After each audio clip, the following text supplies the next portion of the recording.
आज से हम लोग स्टार्ट करने वाले हैं chapter number 17। Chapter number 17 rectification of errors. Rectification of errors actual में इसका मीनिंग क्या बेटा? रेक्टिफिकेशन करना मतलब सुधार करना। किस चीज में कुछ गलतियां हो गई अकाउंटिंग करते समय हमसे, तो उन गलतियों में अब हम लोग सुधार करेंगे, रेक्टिफाई करेंगे चीजों को बेटा। ठीक है, जैसे कि कई बच्चे बोलते हैं कि सर अगर मान के चलिए हमने मिस्टेक से कोई जर्नल एंट्री हमने गलत रिकॉर्ड कर दी, तो सर उसको कैसे ट्रीट करेंगे? सर गलती से हमने किसी एंट्री को किसी अलग हेड में डाल दिया, वो एक्चुअल में मिस्टर राम की एंट्री है लेकिन हमने रामू अकाउंट में बेटा उसको ट्रांसफर कर दिया, तो ऐसे कैसे होगा? सर हमने गुड्स को परचेज किया बट उसको सेल्स बुक में हमने रिकॉर्ड कर दिया, तो सर उससे क्या बोलते हैं? तो ऐसे ही कुछ बहुत सारे एरर्स हैं। उन सारे के सारे एरर्स को इकट्ठा करके हमने चैप्टर बनाया और इस चैप्टर के अंदर उन एरर्स को डिवाइड कर दिया। ठीक है, उन एरर्स को डिवाइड कर दिया मल्टीपल टाइप, मतलब 3-4 कैटेगरी बना दी उसकी कि भाई अगर ऐसे एरर होंगे उसको ये बोलते हैं, ऐसे एरर होंगे तो उसको ये बोलते हैं, ऐसे एरर होंगे तो ये बोलते हैं। ठीक है, इस तरीके से हमने उसकी 3 से 4 तरह की कैटेगरी बना रखी है यहाँ पे। ठीक है बेटा, यस सर, हमें इतना समझ में आ गया है। वेरी गुड बच्चे। तो अब जो है हमें उस चैप्टर, ये जो चैप्टर है बेटा इसमें ये चीजें पढ़ेंगे। दूसरी बात बेटा, ये चैप्टर काफी ज्यादा इंटरेस्टिंग है। इंटरेस्टिंग क्यों है? क्योंकि इस चैप्टर के अंदर जितना आपने rules of debit and credit पढ़ा, आपने चाहे जर्नल एंट्री पढ़ी थी बेटा इसके अंदर, चाहे आपने cash book, sales book, purchase book, जितने भी आपने जो भी अभी तक सीखा है वो सारा सारा आके यहाँ पे बेटा इकट्ठा हो जाता है। इकट्ठा इस वजह से हो जाता है क्योंकि हमसे एरर मतलब या तो उनके रूल वाइज गलती हो गई है या फिर सपोज कीजिए हम लिखना ही भूल गए, तो लिखना भूल गए कोई बात नहीं, अब उसको रिकॉर्ड कर दो। तो ये चैप्टर हमें ना इसी के बारे में बताता है कि अच्छा कौन कौन से एरर हो सकते हैं, कौन कौन सी गलतियां हो सकती हैं। भाई एक चार्टर्ड अकाउंटेंट हो गया या फिर जो भी अकाउंटेंट्स होते हैं उनका बेसिक पर्पस क्या होता है? आगे चलकर जब कंपनी जब अपने अकाउंट्स की चेकिंग करती है मतलब ऑडिटिंग करती है, उस ऑडिटिंग में एक्चुअल में उनका जो पर्पस होता है करने का वो होता है एरर्स को पहचानना। पहले एरर को पहचानना, देन उनको ठीक करना। उसी ठीक को हम बोलते हैं रेक्टिफिकेशन। क्या बोलते हैं? रेक्टिफिकेशन। तो वो लोग क्या कर रहे होते हैं बेटा? इन्हीं गलतियों को पकड़ रहे होते हैं और इन्हीं गलतियों को ठीक भी कर रहे होते हैं बेटा। वैसे उसको बोलते हैं कुछ और भी है बेटा, लेकिन अभी फिलहाल के लिए हम लोग आपको इस क्राइटेरिया में पढ़ा रहे हैं कि अच्छा ऐसी ऐसी गलतियां हो गई हैं, क्योंकि जो अकाउंटेंट होगा बेटा उसे कुछ तो नॉलेज होगी, लेकिन बाई मिस्टेक उससे कुछ और हेड्स के अंदर ट्रांसफर एंट्री होगी, उनसे अमाउंट में मिस्टेक हो गई। 10,505 रुपए की ट्रांसफर करनी थी एंट्री, 10,500 की एंट्री पास कर दी, वो 5 रुपए का डिफरेंस आ गया। ठीक है, सपोज करो डेसिमल में कोई अमाउंट था, हमने डेसिमल वाला अमाउंट ही हमने क्या कर राउंड अप अमाउंट कर दिया। तो यहाँ पे क्या बहुत सारे एरर्स है, तो उन सभी एरर्स को हमें यहाँ पे सीखना है, पढ़ना है कि कौन से एरर कैसे क्या बोलते हैं, उन्हें ठीक कैसे करेंगे, उनके पीछे पर्पस क्या होते हैं वगैरह वगैरह। ठीक है, यस सर, हमें इतना समझ में आ गया है। यही चैप्टर आपको इसी चीज के ऊपर पूरा पूरा डेडिकेटेड है, rectification of errors, chapter number 17।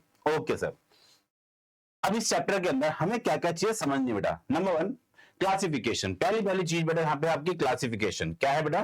Classification. जरा ध्यान देना बेटा, दो चीज हमें पढ़ने वाले हैं। Number 1 classification. पहले सबसे पहले एरर्स को उन्होंने क्या कर दिया? क्लासिफाई कर दिया। क्लासिफाई क्या है बेटा? 1, 2, 3 और 4, टोटल 4 कैटेगरी में डिवाइड किया। नाम इनका भी हम लोग पढ़ने वाले हैं पूरे पूरे इसके अंदर चैप्टर के अंदर। ठीक है, यस सर, हमें समझ में आ गया। Very good. Errors affecting the trial balance और वन साइड एरर। कुछ एरर ऐसे होते हैं जो ट्रायल बैलेंस को अफेक्ट करते हैं, कुछ एरर ऐसे होते हैं जो ट्रायल बैलेंस अफेक्ट नहीं करते। तो यहाँ पे एरर नॉट अफेक्टिंग और अफेक्टिंग, पहला अफेक्टिंग है, दूसरा नॉट अफेक्टिंग है। फिर locating error and detect the error. पहले आप एरर को पहचान लो, देन उसके बाद उसको फाइंड करना बेटा। या तो उनको पहचानना कहां से गलती हुई है और उनको ढूंढ के बाहर निकालना बेटा, पहचान के ढूंढ के बाहर निकालना, देन उनको रेक्टिफाई करना। अब before preparation of the trial balance, ठीक है, नेक्स्ट उसके बाद हम बात करते हैं क्या? After preparation of the trial balance but before preparation of the final account. तो एक होता है आफ्टर, एक होता है बिफोर, उसके बारे में पढ़ेंगे। देन उसके बाद क्या हमारे पास? Suspense account. हम लोग इसे पढ़ने वाले हैं कि सपोज करो ट्रायल बैलेंस बन गया, अब गलती पता चल रही है, तो ट्रायल बैलेंस बनता ही तब है जब आप पूरी अकाउंटिंग कर लेते हो। जब पूरी अकाउंटिंग कंप्लीट हो चुकी है बेटा, उसके बाद अगर आपने सपोज करो कोई एरर आपको पता लगता है कि ये एरर हो रखा है, कोई मिस्टेक हो रही है हमसे, तो उस मिस्टेक को सही कैसे करोगे? तो वहां पे आपको हेल्प करता है सस्पेंस अकाउंट। हम लोग क्या करते हैं? उस डिफरेंस अमाउंट को सस्पेंस के अंदर ट्रांसफर करके, और जिधर कम होता है डेबिट साइड में तो डेबिट साइड में बैलेंस को लिख देते हैं, अगर क्रेडिट साइड में बैलेंस कम होता है तो क्रेडिट साइड में सस्पेंस अकाउंट बन जाता है।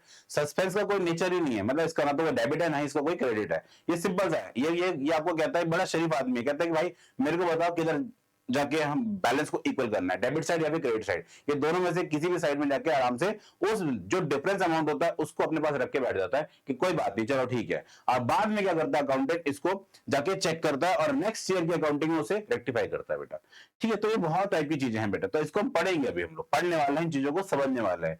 ठीक है, यस सर। तो ये चैप्टर हमारा 17 का मैंने आपको छोटा सा ओवरव्यू दिया कि हम क्या पढ़ने वाले हैं। इसके न्यूमेरिकल्स भी हैं बेटा, पहले थ्योरी है बेटा बहुत अच्छी है इसकी, पहले थ्योरी को कवर करते हैं, देन उसके बाद इसकी प्रैक्टिकल्स को भी समझेंगे। ठीक, यस सर। चैप्टर काफी इंटरेस्टिंग होगा बेटा। अगर आपके दिमाग में एक फिलॉसफी आ चुकी होगी नहीं चैप्टर तो बड़ा टफ है, ये तो रेक्टिफिकेशन ऑफ एरर्स है, अरे तो पढ़ने तो दो बेटा, पहले इसको पढ़ेंगे जब उसको हम लोग, तब जाके हम उसके बारे में डिसीजन मेकिंग कर सकते हैं कि टफ है या इजी है बेटा। ठीक है, यस सर, हमें समझ में आ गया आप क्या कहना चाहते हैं। ओके बच्चे, अब जरा ध्यान देना बेटा, यहाँ पे सबसे पहले चैप्टर के बारे में थोड़ा बहुत बताया गया, तो हम पढ़ते हैं और चीजों को समझते हैं कि करके।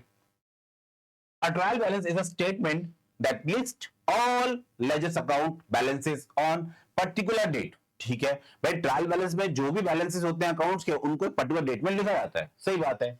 फिर debit balance is one column and credit column in another column. एक कॉलम में डेबिट का बैलेंस होता है, दूसरे कॉलम में क्रेडिट का कॉलम होता है बेटा, मतलब उसे लिखा जाता है। To check the arithmetical accuracy, ये वर्ड ध्यान रखना, अर्थमेटिकल एक्यूरेसी। ट्रायल बैलेंस को बनाने के पीछे पर्पस ये होता है कि जब हम लोग ट्रायल बैलेंस बना देते हैं ऐसे करके, डेबिट और क्रेडिट, ये आपका ट्रायल बैलेंस होता है बेटा, यहाँ पे डेबिट साइड होती है, यहाँ पे आपकी क्रेडिट साइड होती है। डेबिट साइड में आप डेबिट के जितनी भी आइटम्स होती है वो लिखते हो, क्रेडिट साइड में क्रेडिट के लिखते हो, फिर दोनों का बैलेंस करते हो और ये आपस में क्या आता है, इक्वल। अगर ये इक्वल आया तो पूरी अकाउंटिंग आपने ओके है, मतलब आपने ठीक किया है। पर अगर मान के चलिए मिसमैच कर रहा है, बैलेंस बराबर नहीं हो रहा है, इन दोनों का यहाँ पे टोटलिंग बराबर नहीं होती है, डेबिट और क्रेडिट आपस में इक्वल नहीं है, तो हम बोलेंगे यहाँ पे अर्थमेटिकल एक्यूरेसी फेल हो गई है। इट मींस ट्रायल बैलेंस में मिस्टेक है। ट्रायल बैलेंस में मिस्टेक है तो पक्का लेजर्स के अंदर मिस्टेक है। फिर हम जाके अपने लेजर्स को चेक करते हैं। लेजर्स में अगर मान के चलिए बेटा गलती नहीं मिली तो पक्का जर्नल एंट्रीज के अंदर गलती है, और गलती अगर हो रही है या तो ओमिशन है, मतलब आप भूल गए लिखना है, बहुत टाइप के एरर्स हो सकते हैं, जो भी ये चीजें बेटा। ठीक है, यस सर। सर आपने वर्ड बोला ओमिशन, वो क्या होता है बेटा? ओमिशन नॉर्मल वर्ड है बेटा, भूल जाना। ठीक है, एक तरह से वैनिश हो गया, आपके दिमाग से उड़ गया बेटा। कोई भी एंट्री लिखनी थी आपको, बाय मिस्टेक आप उसे भूल गए, मेमोराइज नहीं रहा, आप भूल गए, उसे नहीं लिख पाए तो नहीं लिख पाए तो कोई बात नहीं बेटा, लेकिन वो अपना पे गलती है, उसे हम क्या बोलेंगे? एरर ही बोलेंगे। उसे क्या बोलेंगे हम लोग? एरर है। क्योंकि अकाउंटिंग वाइज में तो, मतलब अकाउंटिंग वाइज तो उसकी एंट्री होनी चाहिए थी, लेकिन आपसे रह गया तो उसे हम लोग एक तरीके की हमने कैटेगरी बना रखी है, यहाँ पे ओमिशन बोल देते हैं उसे हम लोग। ठीक है, yes sir, under the double entry system. ठीक है, नेक्स्ट हमें दे रखा है क्या? If every transaction has been recorded with equal debit credit and the total of the debit column short equal to total of the credit column, which indicate that the books are arithmetically in balance. ठीक है, अगर debit और credit क्या है बराबर आ जाए तो हमें पता है बेटा वो तो अर्थमेटिकली आपस में इक्वल है, इट मींस हमने ठीक ठाक किया। अगर डेबिट को क्रेडिट के इक्वल ही हमने एंट्री सारी पास कर रखी है तो दोनों आपस में क्या होंगे सर मैच करेंगे, और मैच करेंगे तो बैलेंस बराबर है, और बैलेंस बराबर है तो हमारा ट्रायल बैलेंस ओके है। अगर ट्रायल बैलेंस ओके है मतलब सारे लेजर्स भी ओके बने हैं। ठीक है, okay. However agreement of the trial balance, जब ये एग्री कर जाता है trial balance, is not conclusive proof, is not conclusive proof. ध्यान देना बेटा इस वर्ड पे, अगर ये मैच भी कर रहा है तो भी हम मान के चलते हैं कि कंक्लूसिव प्रूफ नहीं है, या ऐसा नहीं है कि इसको सर्टिफिकेट मिल गया हो कि आपने पूरी अकाउंटिंग ठीक की है। अर्थमेटिकली वो बराबर हो सकता है, लेकिन लेकिन लेकिन लेकिन conclusive proof that the accounts are completely correct, completely correct, ये जितने अकाउंट्स आपने बनाए कंप्लीटली सही हैं, ऐसा कोई प्रूफ नहीं है। बिकॉज सर्टेन एरर्स, कुछ एरर हो सकते हैं, सच एज कंप्लीट ओमिशन। आप क्या पता कोई एंट्री प्रॉपर वे में लिखना ही भूल गए हो, जब आपने कंप्लीट वे में एंट्री को लिखा ही नहीं, ना तो उसका डेबिट है ना उसका क्रेडिट है, ना उसका डेबिट रिकॉर्ड किया ना उसका क्रेडिट रिकॉर्ड किया, तो ऐसे एरर्स में भी आपको ट्रायल बैलेंस मैच करेगा, ना डेबिट में ना क्रेडिट में, ना वो एंट्री डेबिट में लिखी गई ना वो एंट्री क्रेडिट में लिखी गई, तो ऐसे बैलेंस भी आपके ट्रायल बैलेंस में मतलब आपका जो ट्रायल बैलेंस है मैच करेगा बेटा। ठीक है, yes sir. Equal but wrong debit and credit और misposting of the wrong account. अगर मान के चलिए मिस्टर राम भी डेबिट साइड में, मिस्टर मोहन भी डेबिट साइड में, मिस्टर राम के अंदर एंट्री आपको पास करनी थी लेकिन गलती से आपने मिस्टर मोहन में एंट्री पास कर दी, तो ऐसे एरर को भी हम लोग क्या बोलेंगे? यहां पे भी क्या हमसे ये एरर हो रहा है, ये भी क्या हमसे एक एरर हो रहा है, लेकिन ट्रायल बैलेंस से मैच कर गया। तो ऐसे एरर्स के लिए वो कह रहा है कि कोई कंक्लूसिव प्रूफ नहीं है, कोई पक्का ऐसा नहीं है कि हमने किसी को सर्टिफिकेट दे दिया कि आपने पूरी अकाउंटिंग ओके कर रखी है। नहीं, गलतियां तब भी हो सकती हैं, गलतियां तब भी हो सकती हैं। ठीक है, और misposting in the wrong account do not disturb the equality of the total debit और credit, therefore remain undetected even when the trial balance match. तो यहां पे ध्यान देना, ट्रायल बैलेंस मैच नहीं होगा तो ये तो पक्का श्योर होगा कि आपसे अकाउंटिंग में कोई मिस्टेक हो रखी है। बट कभी बार ऐसा भी होगा कि ट्रायल बैलेंस हमारा मैच कर जाता है, लेकिन फिर भी हम बोलते हैं कि ट्रायल बैलेंस मैच कर गया लेकिन उसमें एरर है, जैसे कि मैंने अभी आपको एग्जांपल दिया, मिस्टर राम को हमने सामान बेचा लेकिन मिस्टर मोहन में हमने एंट्री पास कर दी, क्योंकि मिस्टर राम और मिस्टर मोहन हमारे लिए डेटर है। तो मिस्टर राम को हमने सामान बेचा था लेकिन एंट्री कहां पास होगी, मिस्टर मोहन में। तो क्या ये एंट्री हमने सही की है? सर डेबिट वाले कॉलम में दोनों को रिकॉर्ड करना था, ट्रायल बैलेंस तो मैच कर जाएगा, तो इट मींस आपने अकाउंटिंग ठीक किया। नहीं बेटा, यहाँ पे अकाउंटिंग हमारी मिस्टेक हो रही है। कैसे मिस्टेक हो रही है? क्योंकि मिस्टर राम की जो ट्रांजेक्शन हमने जबरदस्ती रिकॉर्ड कर दी है वो नहीं होने चाहिए, तो मिस्टर मोहन में रिकॉर्ड होंगे। सामान हमने किसको सेल किया है? मिस्टर मोहन को सेल किया है, ना कि मिस्टर राम को सेल किया है। मतलब दोनों में से किसी एक पर्सन को बेच रहे हैं लेकिन एंट्री दूसरे पर्सन में हम लोग रिकॉर्ड कर रहे हैं, तो इसको हम एरर ही तो कहेंगे बेटा, ये एरर एक तरीके से। तो वही बात यहाँ पे भी की गई है कि कई बार ऐसा होगा ट्रायल मैच भी कर जाएगा, कई बार ऐसा ट्रायल मैच नहीं करूंगा। वो मैच नहीं हुआ तो भाई यहाँ तो सिंपल कंक्लूसिव प्रूफ ये निकल के आता है कि ट्रायल में मैच नहीं हो रहा, पक्का कहीं पे मिस्टेक है। लेकिन मैच कर जाए तो वो भी हमसे फंडामेंटली मिस्टेक हो सकती है, प्रिंसिपल वाली मिस्टेक हो सकती है बेटा। प्रिंसिपल का मतलब यहाँ बेटा स्कूल वाले प्रिंसिपल नहीं है, यहाँ पे प्रिंसिपल वाले मतलब सिद्धांतों में। तो हम लोगों ने बेटा कुछ मिस्टेक कर दी होगी उनके प्रिंसिपल में, ठीक है बेटा। जो rules of debit and credit के कुछ प्रिंसिपल्स है उनमें हमने मिस्टेक कर दी, जिसकी वजह से आपका ट्रायल में मैच कर गया है या फिर नहीं कर गया है। सिंपल सी बात है बेटा। पक्का? पक्का सर। ठीक है, ठीक है सर। ओके बच्चे, अब हम पढ़ने वाले हैं, यहाँ पे जरा ध्यान देना। हम क्यों बोल रहे कि ट्रायल बैलेंस मैच हो जाता है, ट्रायल मैच नहीं होता? पहले जरा ध्यान देना यहाँ पे एक बारी। सबसे पहले बताया गया क्लासिफिकेशन ऑफ एरर्स के बारे में, क्लासिफिकेशन ऑफ एरर्स के बारे में। अब एरर्स के बारे में और बाकी चीजों के बारे में पहले समझना बेटा, मैं जो यहाँ पे समझा रहा हूं। जैसे मैंने लिखा mister sold goods to machinery purchase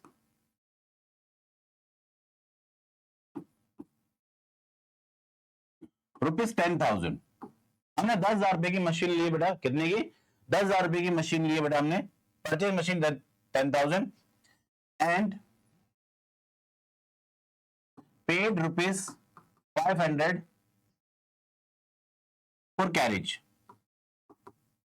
ठीक है, अब एक बात को समझना बेटा मेरी बात पे यहाँ पे, कि जब हम लोग इसको ऐसे लिख रहे हैं तो इसकी जनरेटरी क्या पास होनी चाहिए? तो आप बोलोगे सर इसकी जनरेटरी हमारे पास पास होगी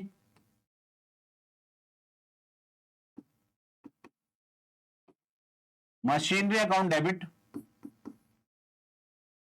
टू कैश अकाउंट, और टोटल आएगा 10,500। तो बेटा हम कह रहे हैं ये एंट्री आपने बिल्कुल सही की है, बट कभी कभार ऐसा भी होता है बाय मिस्टेक हमसे, हमने यहां लिखा बेटा machinery account debit 10,000 to cash account 10,000, और दूसरी एंट्री में लिखा बेटा हमने carriage account debit to cash account. अब हम आपसे ये बात कर रहे हैं बच्चे, यहां पे मेरी बात को ध्यान देना कि ट्रायल बैलेंस तो यहां भी मैच करेगा, ट्रायल बैलेंस यहां भी मैच करेगा, डेबिट और क्रेडिट। भाई आप मुझे एक बात बताना, सपोज कीजिए आपने ये कैश में ना लेके बैंक से लिया है, बैंक से आपने लिया है बेटा मशीनरी को, आप जो बैंक से ले रहे हो, ठीक है। और बैंक में इस पूरे क्वेश्चन के हिसाब से बैंक में पैसे तो है नहीं अभी, हमारे पास नया क्वेश्चन कर रहे हैं हम लोग, तो हमने ओवरड्राफ्ट एक तरह से बोलते हैं लोन में लिया हमने मशीन को। तो मशीन भी किधर आएगी बेटा आपकी? सर डेबिट साइड में आएगी 10,500 रुपए। Very good. और बैंक किधर आएगा बेटा आपका? सर बैंक एक तरीके से क्या आएगा? ओवरड्राफ्ट। क्या आएगा? ओडी के नाम से आएगा, बैंक ओडी। तो 10,500। क्या ट्रायल बैलेंस मैच हो रहा है? यस सर, ट्रायल मैच हो रहा है यहाँ पे, तो सही है बिल्कुल। अब जरा ध्यान देना यहाँ पे, हमने यहाँ पे भी क्या करना बेटा,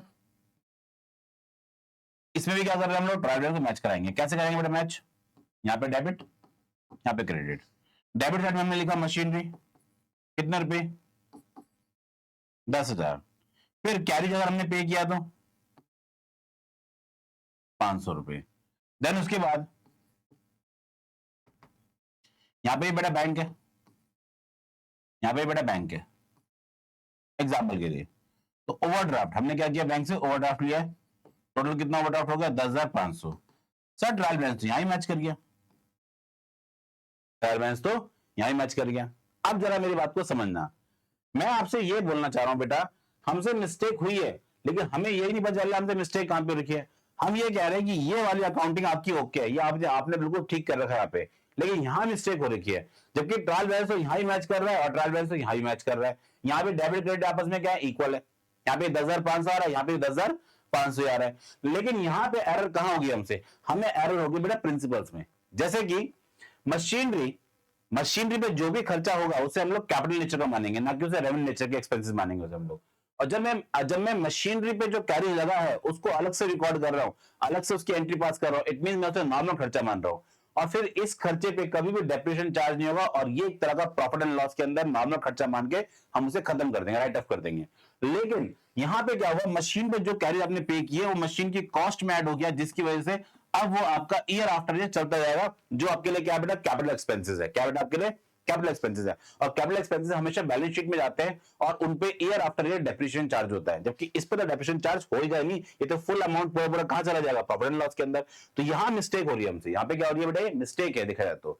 ठीक है, तो ऐसे एरर्स को हमें पहचानना है और उन्हें ठीक करना है। इन्हीं एरर को हम लोगों ने यहाँ पे बेटा कैटेगराइज कर रखा है, ये कौन कौन से एरर होते हैं, इनमें एरर है कौन कौन से बेटा, तो उसके बारे में हम चीजों को समझ रहे हैं बेटा यहाँ पे।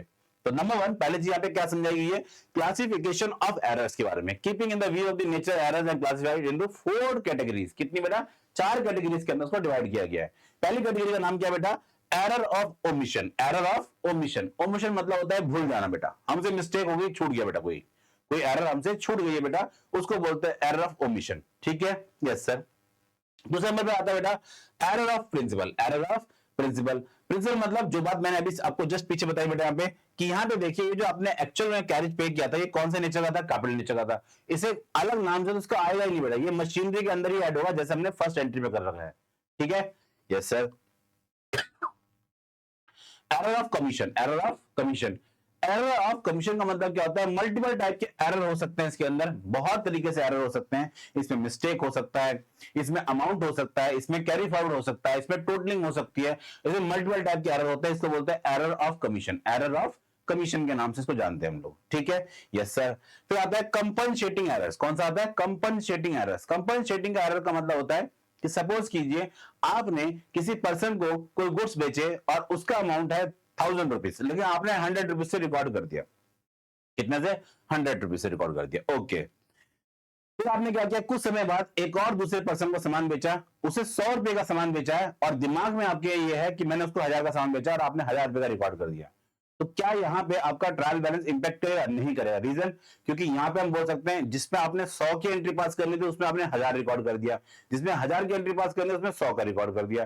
तो ये कंपनसेट हो गया, ये जो एरर है कैसे हो गया, कंपनसेट हो गया। एक्चुअल में 1100 रुपए का आपका रिसीवेबल है जो डेबिट साइड में आना है, और आया भी कितना है, 1100 ही आया। हाँ, बात अलग है कि पर्सन वाइज देखा जाए तो अमाउंट आपका मिस्टेक कर गया, तो इसको बोलते हैं कंपनसेटिंग एरर। इसका नाम भी क्या है, कंपनसेट, जो कि कंपनसेट हो गया, जो क्या हो गया बेटा, कंपनसेट हो गया बेसिकली। तो ऐसे एरर्स को हम लोग बोलते हैं कंपनसेटिंग एरर्स। तो टोटल एरर हमारे पास कितने टाइप के बच्चे, 4 टाइप के एरर्स होते हैं।